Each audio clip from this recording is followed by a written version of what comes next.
تخویف دنیاوی کا ایک نمونہ اللہ نے پیش فرمایا ہے۔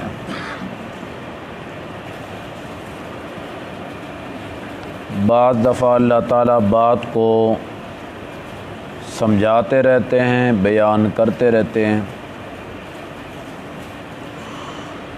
اور سامعین میں سے کچھ مانتے رہتے ہیں، کچھ انکار کرتے رہتے ہیں، لیکن جو منکر ہوتے ہیں اللہ تعالیٰ ان کو مہلت دیتے رہتے ہیں، ڈھیل دیتے رہتے ہیں کہ کل یہ نہ کہے کہ مجھے سوچنے کا موقع نہیں ملا ہے۔ بارہا اللہ تعالیٰ دلائل بیان کر دیتے ہیں اور بارہا اسے سوچنے کا موقع بھی دے دیتے ہیں، لیکن جب کوئی ڈھیٹھ بندہ اپنی ضد پہ اتر آتا ہے پھر اللہ تعالیٰ اوپر سے اپنا عذاب نازل کر ہی دیتے ہیں۔ یہاں بنی اسرائیل کا اللہ نے ذکر کیا ہے، جو گزشتہ بنی اسرائیل تھے، اور ان بنی اسرائیل کو سمجھانا ہے جو اب موجود ہیں۔ موجودہ یہودیوں کو سمجھانے کے لیے سابقہ یہودیوں کے واقعہ کا تذکرہ کیا ہے عبرت کے لیے۔ اللہ نے فرمایا میرے پیغمبر یہ جو موجودہ بنی اسرائیل ہیں نا، ان سے پوچھئے اپنے آباء و اجداد کے نظریات اور عادات۔ سل بنی اسرائیل، میرے پیغمبر بنی اسرائیل سے پوچھئے کم آتیناہم من آیۃ بینہ، کتنی مرتبہ ہم نے ان کو عطا کی ہیں آیات بینات، واضح اور کھلے دلائل۔ ایک مرتبہ کی بات نہیں ہے، کئی مرتبہ اللہ نے آیات دی ہیں، اور وہ بھی کوئی چھپی ڈھکی نہیں، کوئی مخفی بات نہیں ہے، کھلے اور واضح دلائل اللہ نے پیش کی ہیں تاکہ وہ ہدایت کو سمجھ سکے۔ ان آیات میں، کھلے معجزات میں، کھلے دلائل میں ایک بات یہ تھی کہ اللہ نے بنی اسرائیل کو اپنی آسمانی کتاب تورات عطا فرمائی ہے۔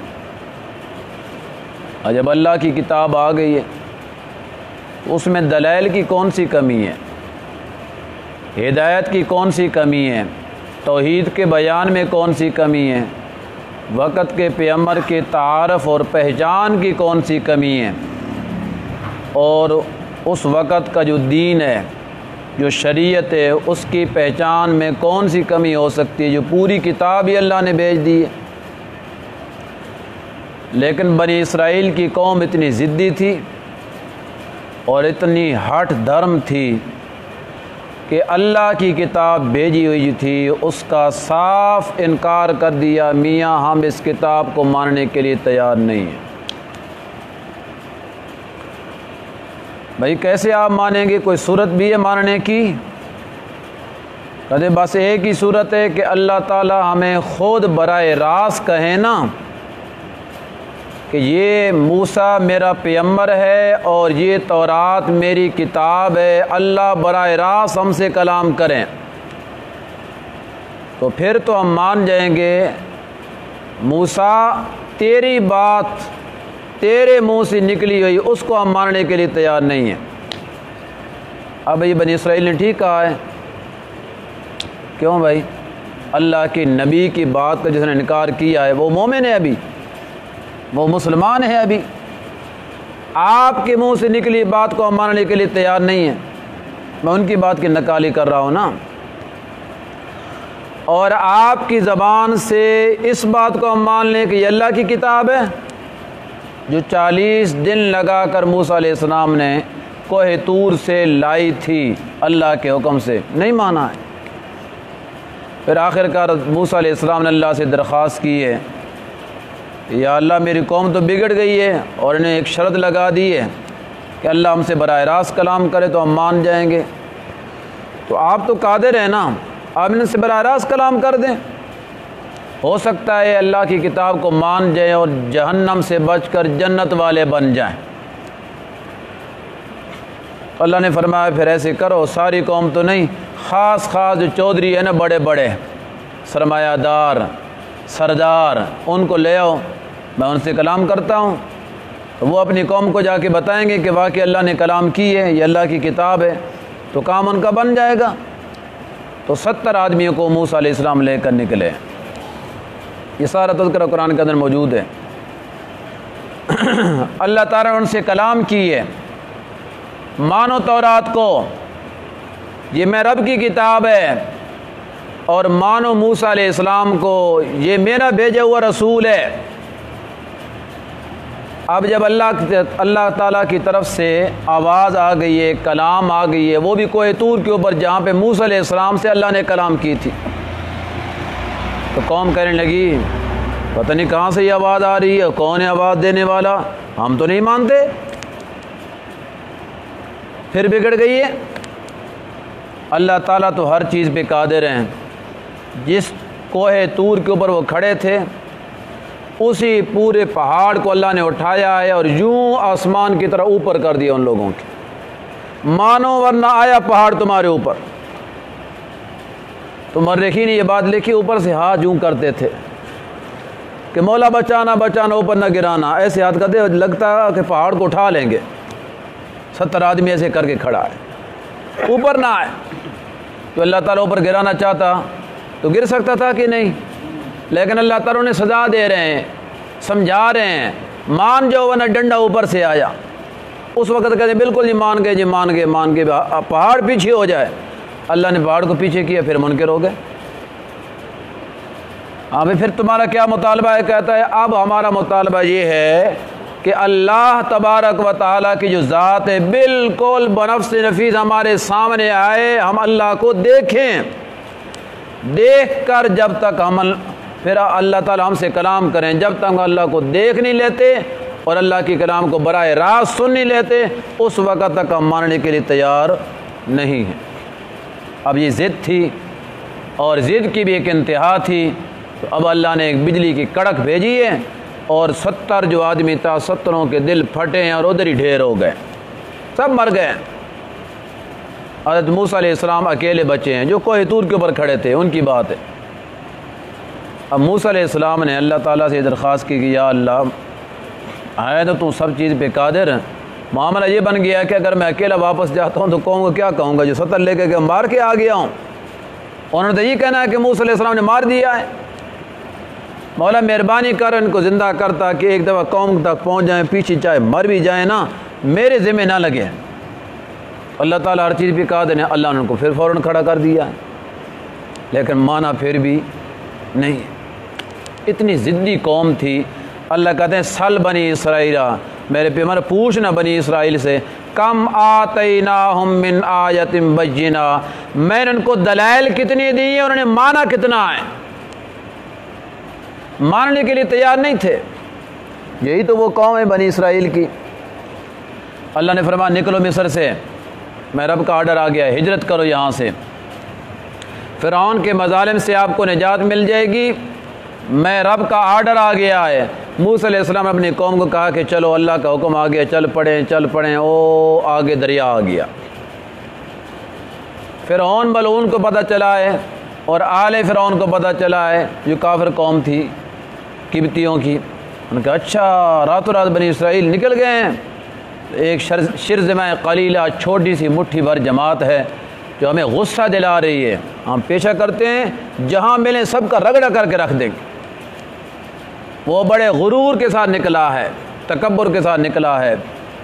مورخین نے جیسے بات لکھی ہے، کتنی تعداد تھی؟ 5 لاکھ سے زائد قبطی تھے جو مصر سے نکلے تھے، پورے شہر ہی نکل پڑا ہے، کلہم، سب لوگ نکل پڑے ہیں کہ ہم نے بنی اسرائیل کا تعاقب کرنا ہے، جدھر ملیں گے کیما کر کے ان کا رکھ دیں گے۔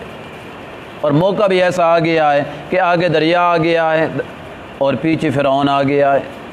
یہیں پہ حضرت شیخ القرآن مولانا غلام اللہ خان رحمۃ اللہ علیہ کہا کرتے تھے کہ معاملہ یوں بن گیا ہے، بنی اسرائیل کہنے لگی موسیٰ علیہ السلام سے کہ موسیٰ ہم تو پکڑے گئے ہیں، آگے دریا کی موجیں ہیں، پیچھے فرعون کی فوجیں ہیں، کہاں جائیں گے؟ تو موسیٰ علیہ السلام نے فرمایا کلا ان معی ربی، فکر کرنے کی کوئی ضرورت نہیں ہے، مجھے میرے رب نے بھیجا ہے، مجھے میرے رب نے چلایا ہے، یہاں تک لایا ہے، وہاں پر بھی ساتھ میرے رب تھا، یہاں بھی میرے ساتھ میرا رب ہے، وہاں پر بھی رب نے رہنمائی کی تو میں چلا ہوں، یہاں پر بھی رب رہنمائی کریں گے، ہم آگے نکل جائیں گے، جو اللہ صورت پیدا کریں گے۔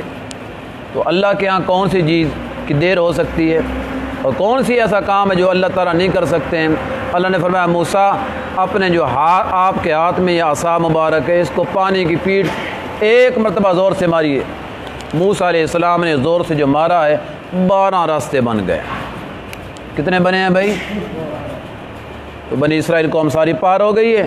فرعون آ کر کہنے لگا دیکھا نا، آج آپ مان گئے ہوں گے کہ میں ہی رب ہوں دنیا کے اندر، انا ربکم الاعلی۔ میں نے دریا کو کہا تھا کہ راستے چھوڑ دے، یعنی چھوڑ دیے راستے۔ اللہ کہتے تھوڑا آگے آنا، پتہ چل جاتا ہے تو رب نے کہا تھا کہ میں رب نے کہا تھا، ذرا آگے چل۔ جب پوری قوم اس دریائے کلزم کے اندر آ گئی اول سے لے کر آخر تک فرعون سمیت، تو اللہ نے دریا کو حکم کیا میرے حکم سے کھڑا تھا، میرے حکم سے چل پڑ۔ دریا چلا ہے، پوری فرعون کی قوم، فرعون اور آل فرعون جو قبطی ان کا نام تھا، قبطی قوم پوری کی پوری بنی اسرائیل کے آنکھوں کے سامنے اللہ نے غرق اور تباہ اور برباد کر دیا، ایک بھی نہیں بچا ایک۔ جب اللہ پکڑنے پہ آتا ہے تو دنیا کی کوئی طاقت اللہ کی پکڑ سے چھڑا نہیں سکتی ہے۔ لیکن بنی اسرائیل کا حال کیا بنا ہے؟ اللہ نے کتنی مشکل امتحان سے پاس کیا ہے۔ اب یہاں پہ اسباب کی دنیا میں بنی اسرائیل بچ نہیں سکتے تھے فرعون قوم کے مظالم سے اور ان کے ہتھ کنڈے سے اور ان کے حملے سے نہیں بچ سکتے تھے، اللہ نے اپنی قدرت سے بچایا ہے۔ یہ سب اللہ کی قدرت چل رہی ہے، لیکن معاملہ یہ بن گیا ہے ابھی وہی سفر جاری ہے، میدان تی میں نہیں پہنچے ہیں، راستے میں قوم سے ٹکرا ہوا ہے، وہ ایک بت بنا کر اس کی پوجا کر رہے تھے، اس کے سامنے طواف کر رہے تھے، اس کے سامنے دعائیں کر رہے تھے، آہوزاری کر رہے تھے۔ تو موسیٰ علیہ السلام کو بنی اسرائیل قوم کہتی ہے کہ موسیٰ بڑا خوبصورت ان کا خدا ہے، ہمیں بھی ایک ایسا بنا دو۔ لو کس مقصد کے لیے آ رہے ہیں؟ کیا کیا مصیبتیں جھیل کے آ رہے ہیں؟ توحید کو بچانے کے لیے آ رہے ہیں۔ اور آگے قوم کا خیال یہ ہے کہ آگے ایک غیر اللہ کو پوجنے والا ایک معبود دیکھ لیا لوگوں کا، کہتے موسیٰ علیہ السلام کہ ہمیں بھی اس جیسا ایک خدا بنا کے دو۔ لو جی ان کی توحید تھی، یہ بنی اسرائیلی تھے، اب انہوں نے خدا کے حکم کو مانا ہے۔ اللہ کہتے ہیں سل بنی اسرائیل کم آتیناہم من آیۃ بینہ، بہت ساری باتیں ایسے اللہ نے ذکر کی ہیں، من اور سلوہ پھر نازل کیا ہے۔ 40 سال تک کھاتے رہیں، آخر کھا کھا کے جب بگڑے ہیں تو اللہ تعالیٰ سے کہتے ہیں کہ ہمیں اس چیز کی نہیں ضرورت ہے، ہمیں تو دالیں چاہیے، ہمیں پیاز چاہیے، ہمیں ہو گیا لہسن چاہیے، اس طرح کی چیزیں، چٹنیاں چاہیے، ہم یہ نہیں حلوہ نہیں کھا سکتے روزانہ، ہم روزانہ بٹیر نہیں کھا سکتے ہیں، گوشت نہیں کھا سکتے، ہم یہ چیزیں چاہیے۔ اللہ نے ایک تو یہ کہ اس سے پہلے اللہ نے فرمایا جتنا کھاؤ گے اتنا تازہ ملے گا، ذخیرہ نہیں کرنا ہے۔ سب سے پہلے دنیا میں کھانے کو ذخیرہ کیا ہے بنی اسرائیل نے، اللہ نے قانون بدل دیا ہے۔ پہلے کھانا خراب نہیں ہوتا تھا، اللہ نے قانون بدل دیا ہے، اس کے بعد اللہ نے کھانے کو خراب کرنا شروع کر دیا۔ لیکن یہ قصور کس کا تھا؟ بنی اسرائیل کا، پیٹ ہمارے پڑ گیا ہے۔ اگر یہ قانون اللہ کا نہ ہوتا کوئی فریج لینے کی ضرورت نہیں تھی، لیکن ہمیں فریج لینا پڑ گیا ہے کھانے کو بچانے کے لیے۔ یہ سارے کرتوت بنی اسرائیل کے۔ اللہ کہتے ہیں سنو ان کا حال، اللہ کی نعمت کا جب بندہ مقابلہ کرتا ہے تو اللہ کہتے ہیں وَمَن يُبَدِّلْ نِعْمَتَ اللَّهِ، جو اللہ کی نعمت کو بدل دیتا ہے مِن بَعْدِ مَا جَاءَ، تو اس کے بعد کہ اللہ نے اس کو عطا کی ہے، فَإِنَّ اللَّهَ شَدِيدُ الْعِقَابِ، پھر اللہ کہتے ہیں میں نعمتیں بھی بڑی بڑی دیتا ہوں، جب عذاب دینے پہ آتا ہوں عذاب بھی بڑا دیتا ہوں۔ ان بطش ربک لشدید، تیرے رب کی پکڑ بڑی سخت ہے۔ اللہ مہلت دیتے رہتے ہیں، ڈھیل دیتے رہتے ہیں، مہلت دیتے رہتے ہیں، ڈھیل دیتے رہتے ہیں کہ جس طرف جاتا ہے منہمک ہو جائے۔ پھر جب اللہ پکڑنے پہ آتے ہیں ایسے یک لخت پکڑتے ہیں کہ پھر انسان کو دنیا کی کوئی طاقت چھڑا نہیں سکتی۔ اللہ کہتے ہیں او بنی اسرائیلیوں، اپنے وڈیروں کا حال دیکھو، میں نے ان کو بڑی مہلت دی ہے، لیکن جب میں پکڑنے پہ آیا فإن اللہ شدید العقاب، پھر اللہ کا عذاب بڑا سخت تھا۔ نہ فرعون بچا ہے خدائی کا دعویٰ کرنے والا، نہ اس کی ذریت میں سے کوئی بندہ بچا ہے، سب کو اللہ نے تباہ کر دیا ہے۔ اور یہ عبرت نشان موجودہ بنی اسرائیل کو اللہ تعالیٰ بتانا چاہتے ہیں، تم نے بھی اگر اسی طرح نبی پاک صلی اللہ علیہ وسلم جیسی مقدس نعمت تمہارے پاس آ چکی ہے، قرآن جیسی مقدس نعمت تمہارے پاس آ چکی ہے، دین اسلام جیسی مقدس نعمت تمہارے پاس آ چکی ہے، تم نے اگر اس کو بدل دیا، جو حشر ان کا ہوا ہے تمہارا بھی وہی حشر ہوگا۔ الحمدللہ رب العالمین ولا